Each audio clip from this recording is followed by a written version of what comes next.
मी म्हणलं होतं जसं की ब्रेन रॉट मला दिसायला पुन्हा ते दिसायले, कारण दोन एका लहान पोरापासून सुरुवात केली यार. एवढ्या मूवीचे आहे का दोन एक लहान पोरं जे कन्फर्म हे आहे की AI ने बनवले, त्यांना AIचा यूज केलाय मूवीमध्ये.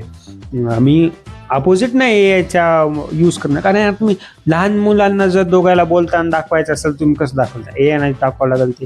कारण असे दोघं जण कास्ट करायचे तर दोन, बट त्यांच्या वयाचे लोक डायलॉग म्हणजे लहान पोरं डायलॉग कसे म्हणणार आहे, हे पण खरं आहे.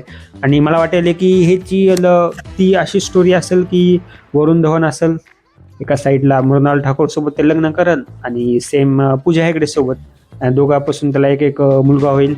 आणि ते दोघं दिसायला पण जरा सेम दिसायला, त्या जुळे होतील का? पण जुळे कसे होतील यार, मग ते वेगवेगळे एका सेम पण होणार पाहिजे. जाऊ दे, बॉलिवूडची ब्रेन रॉट मूवी काही होऊ शकते. टीजर कसं होतं तर